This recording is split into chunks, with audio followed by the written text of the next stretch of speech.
Olá, alunos! Estamos na última aula da disciplina Metodologia para a Educação Básica, Resolução de Problemas. Então, nessa aula, eu vou finalizar com algumas questões que fazem parte aí das aulas de matemática, do uso de resolução de problemas em aulas de matemática, com algumas questões e alguns conceitos, mais para provocá-los aí a pensar e a refletir sobre essa possibilidade de utilizar aí a resolução de problemas nas aulas de matemática. Começamos por falar sobre a importância da resolução de problemas para o próprio ensino de matemática, né?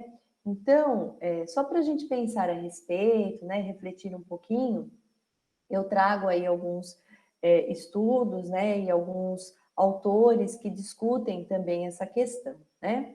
Então, Leite e Araújo indicam que o conhecimento matemático, ele ganha significado quando os alunos se defrontam com situações desafiadoras e trabalham para desenvolver estratégias de resolução.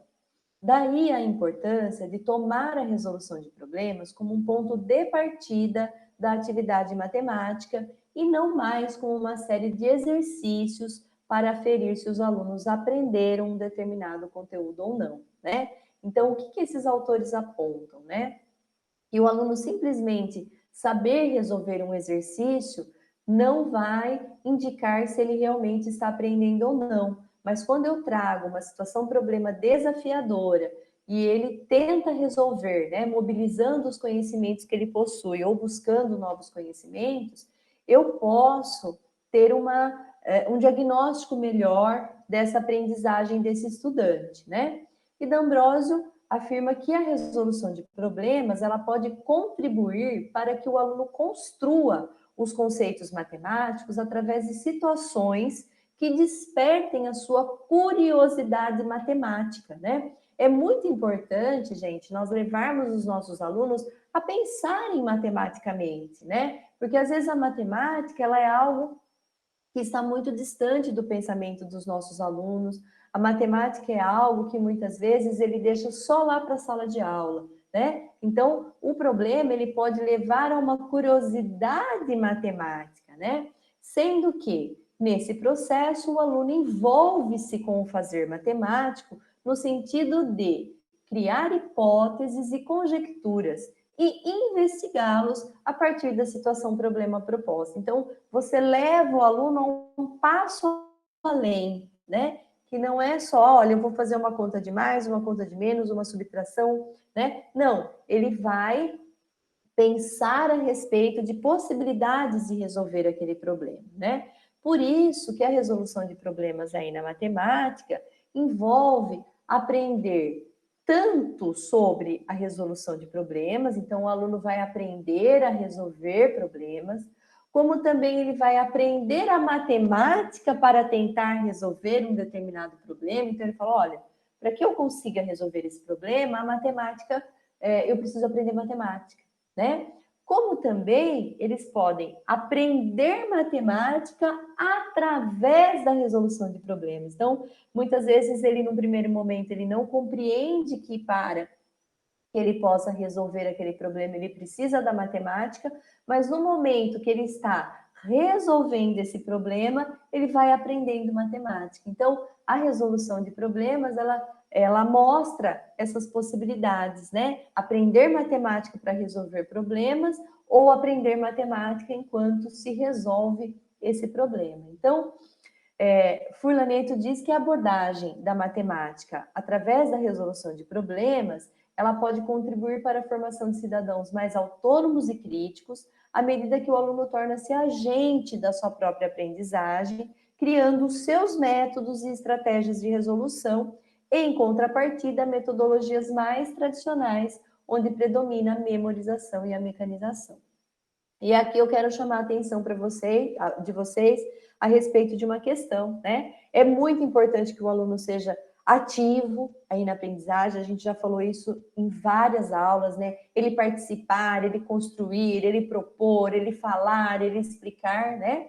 E nós, enquanto professores, nós vamos mostrando para eles que não é qualquer explicação que se adequa, né?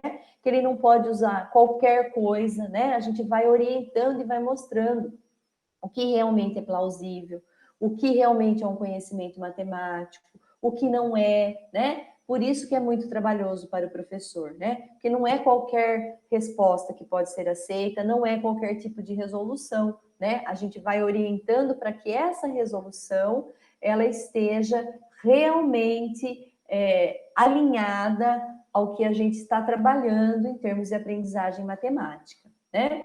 Nós estudamos aí o que o Polia recomenda, né? Os passos que ele recomenda para o professor organizar a sua aula e desenvolver a resolução de problemas para que seja realmente significativa para a aprendizagem dos alunos. E ele traz vários apontamentos para o professor pensar em como planejar a condução aí da resolução de problemas, né? Mostrar que o aluno precisa ter interesse aí pelo conteúdo, e esse interesse já parte do professor, né? O professor não pode chegar na sala de aula desinteressado pela sua própria aula, porque isso vai provocar o desinteresse dos seus alunos, né? Ele precisa mostrar que ele conhece aquele conteúdo, porque o aluno ele precisa ter confiança com aquele mestre que está ali orientando, que está ali conduzindo a sua aprendizagem, o caminho de busca, né? Então, se você está propondo um problema ali para a sala de aula, você precisa pensar que você organizou todas aquelas situações, pensou em tudo, pensou em possíveis perguntas, pensou em fomentar a discussão, né? Você não vai levar um problema que você não estudou, que você não conhece a respeito, né? Procure, assim, interpretar os estudantes. Às vezes a gente consegue ver, né, no rosto do nosso estudante que ele não está entendendo, no rosto do nosso estudante que ele está cansado, no rosto do nosso estudante que ele precisa de um tempinho, né, respirar para depois voltar ali para o envolvimento ali naquele exercício. E eu falo que é um exercício do professor de se colocar, né, no papel de aluno. Quando nós somos alunos, nós queremos algumas situações e nós exigimos dos nossos professores algumas coisas, né? Que eles sejam claros, que eles sejam objetivos, que eles não sejam muito exigentes, dependendo do nosso grau cognitivo. Então, por que quando nós nos tornamos professores, nós desconsideramos tudo isso? Não podemos, né? Nós precisamos considerar que nós também fomos alunos, que nós também tivemos dificuldades de aprendizagem e que nós também queremos que os nossos professores sejam sensíveis aí às nossas necessidades, né?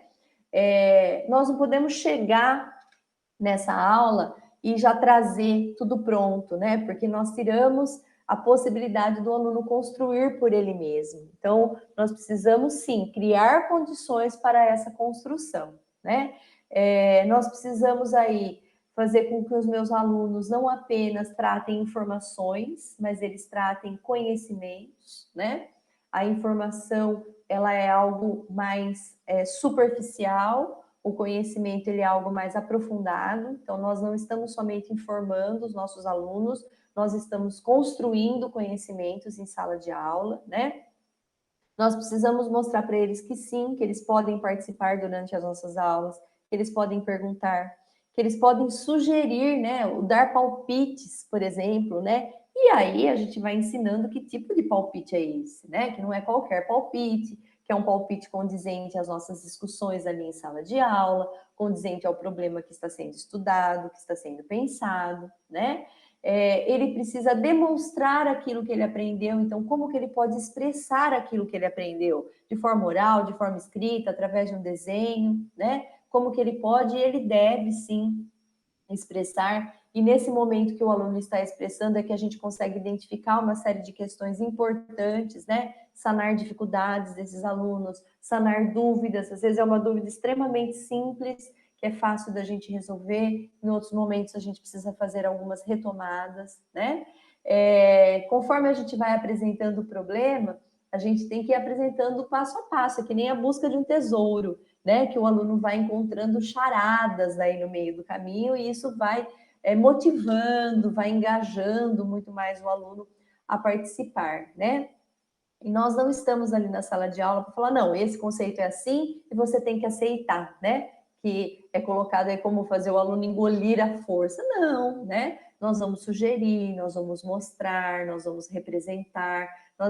É um exercício de convencimento, né? Mas é um convencimento construtivo, vamos dizer assim, né? Esse caminho. Então, a resolução de problemas, ela vai incentivar a criatividade, o senso crítico, ela vai tornar a aprendizagem mais prazerosa, mais significativa, vai despertar o interesse do aluno para resolver desafios, né? E essas situações, problemas, elas podem ser trabalhadas através de jogos, por exemplo, né? Através de questões de raciocínio, aqueles quebra-cabeças, né? Aqueles problemas quebra-cabeças. E esses recursos, eles podem fortalecer o trabalho em equipe e também a vida em sociedade, porque a gente pode aí respeitar os diferentes modos de pensar matematicamente, uma vez que não existe um único método, né, uma única receita para se chegar à solução de um determinado problema. É por isso que o ensino de matemática pode viabilizar resolver problemas da vida cotidiana, né? Demonstrando aplicações ao mundo do trabalho, ajudando na construção de conhecimentos, né? Interferindo na capacidade intelectual e também em toda a estruturação do pensamento e do raciocínio dos nossos estudantes, né? Para aprender matemática, para ensinar matemática, nós precisamos saber comunicar, né? Então, a comunicação entre professor e aluno e entre aluno e aluno, ela é extremamente importante. Por isso que na matemática a gente não trabalha apenas com números, né? Nós trabalhamos com a oralidade, nós trabalhamos com expressões, com formas de se expressar, né? Com representações, que podem ser representações escritas, representações através de desenhos. Então, numa sala de aula, nós temos vários tipos de encontros, né? Encontros de diferentes realidades. Como é que nós podemos trocar as nossas experiências e juntos construirmos conhecimentos, né? Tudo isso através da comunicação, né? Em uma das aulas eu falei sobre o processo dialógico, né, colocado por Paulo Freire. Então, isso envolve uma comunicação e uma comunicação eficiente, né? Se você está falando e o seu aluno não está entendendo, é porque você precisa mudar a forma de se comunicar, né? De uma forma que o meu aluno entenda. Ah, mas então significa que eu só vou me comunicar da forma como ele entende? Não. Você vai se comunicar da forma como ele te entende e inserir novos elementos para ampliar também os processos de entendimento e de comunicação desse aluno, né? Então, a resolução de problemas, ela pode ser um método muito interessante, muito eficaz para desenvolver o raciocínio e motivar os alunos para estudar matemática. O processo de ensino-aprendizagem pode ser desenvolvido através de desafios, problemas interessantes que podem ser explorados e não apenas resolvidos, né? Então, por que não trazer talvez um problema lá da comunidade do meu estudante, né? E mostrar para ele quantos conhecimentos que são trabalhados na escola podem ajudá-lo a resolver esse problema lá da sua comunidade, né? Lá do seu dia a dia, por que não? E aí desenvolver algumas competências matemáticas com esses estudantes que estão aí nesse processo. Bom, nós temos aí alguns documentos que referenciam aí a prática do professor. Nós temos um documento bastante atual, que é a Base Nacional Comum Curricular, e lá nesse documento, né, ela trata aí competências como sendo a mobilização de conhecimentos, tanto os conceitos como procedimentos, habilidades, que seriam práticas, cognitivas e socioemocionais, atitudes e valores para resolver demandas complexas da vida cotidiana, do pleno exercício da cidadania e do mundo do trabalho. O que isso significa, né? Que nós estamos preparando os nossos alunos para a vida, para o trabalho, para prosseguir em estudos posteriores. E essas competências, elas devem estar presentes no ensino fundamental, no ensino médio, e desenvolver o letramento matemático, né, que aparece aí na BNCC como competências e habilidades de raciocinar, representar, comunicar e argumentar matematicamente, de modo a favorecer o estabelecimento de conjecturas, formulação e resolução de problemas e uma variedade de contextos, utilizando conceitos, procedimentos, fatos e ferramentas. O que isso significa? Né? Que vocês, professores de matemática, né, licenciandos aí em matemática, irão trabalhar com esse documento lá na escola, né? É uma base nacional comum curricular que apresenta questões a serem consideradas por todos os sistemas de ensino, né, da educação básica. O que isso significa? Que lá fala enfaticamente sobre o letramento matemático e o uso da resolução de problemas para esse letramento matemático. Então, nós trabalharemos com essas questões lá na sala de aula. Por isso que é importante a gente reconhecer aí a resolução de problemas e como desenvolver a resolução de problemas no ensino de matemática, né? Então, ainda de acordo com esse documento, de acordo com a Base Nacional Comum Curricular, os processos matemáticos de resolução de problema, de investigação, de desenvolvimento de projetos, de modelagem, podem ser citados como formas privilegiadas da atividade matemática, motivo pelo qual são, ao mesmo tempo, objeto e estratégia para a aprendizagem ao longo de todo o ensino fundamental.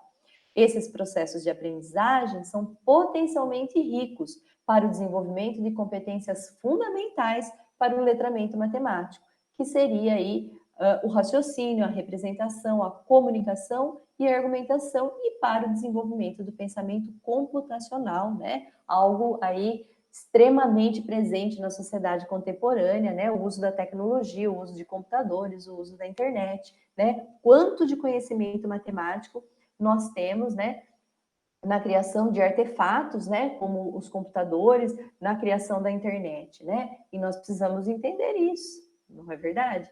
Então, se nós estamos aí, né, nesse contexto atual, apesar de várias questões que nós podemos tratar, de críticas, né, a essa Base Nacional Comum Curricular, ela é um documento que a gente precisa entender o que ela diz, o que ela traz.